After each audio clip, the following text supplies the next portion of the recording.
আজ মিষ্টি কুমড়ো দিয়ে একটা রেসিপি তৈরি করে দেখাবো। আমি এখানে কুমড়োগুলোকে ডুমো করে কেটে নিয়েছি, কেটে ধুয়ে রেখেছি। কুমড়োগুলোকে আমি এবারে একটু ভাপিয়ে নেব। কুমড়োগুলোকে ভাপিয়ে নিয়েছি, নিয়ে আমি ভালো করে জল বের করে নিয়েছি। দিয়ে দেবো কাঁচা লঙ্কা কুচিয়ে রেখেছিলাম, দিয়ে দিলাম কালো জিরে, 2 চামচের মতো দিয়ে দেবো বেসন। আমি আজ কুমড়োর কোপ্তা বানাবো ভেবেছিলাম, কিন্তু কুমড়ো দিয়ে যে জল বেরোচ্ছে গোলাটাকে পুরো পাতলা করে দিচ্ছে। দিয়ে দেবো স্বাদ মতো নুন, দিয়ে ভালো করে মেখে নেব।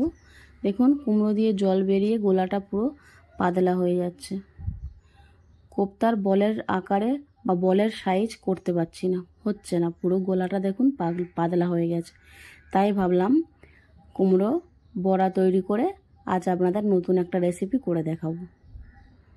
কড়াইতে দিয়ে দিলাম সাদা তেল, দিয়ে গোল গোল বড়ার আকারে পুরো কুমড়োটাকে ভেজে নেব।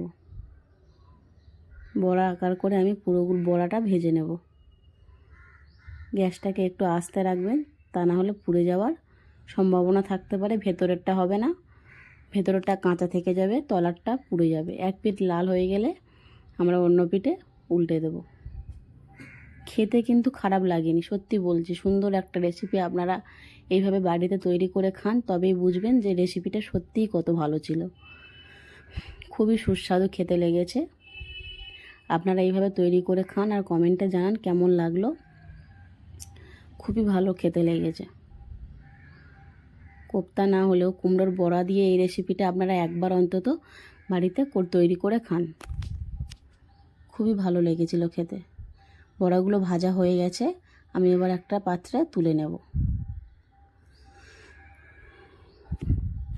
ওই তেলের মধ্যে আমি দিয়ে দেব 5 ফোড়ন,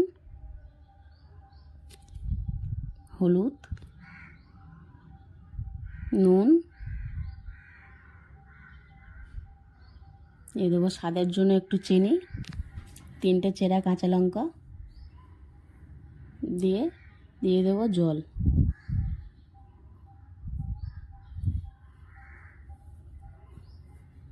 দিয়ে আমি কিছুক্ষণের জন্য ফুটতে দেবো। ঝোলটা দেখুন ফুটে গেছে। এবার ভেজে রাখা বড়াটা দিয়ে দেবো।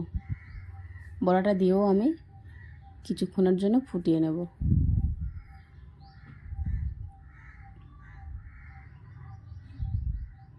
এখানে দেখুন ঝোলটা একদম শুকিয়ে গেছে। আপনারা চাইলে গ্রেভিটা একটু বা ঝোলটা একটু রাখতে পারেন। এবার আমি একটা পাত্রে নামিয়ে নেব। এইভাবে আপনারা তৈরি করে খান আর কমেন্টে জানান কেমন লাগলো। খুবই ভালো লেগেছিল খেতে। এইভাবে ভাত দিয়ে মেখে খান, সুন্দর একটা রেসিপি।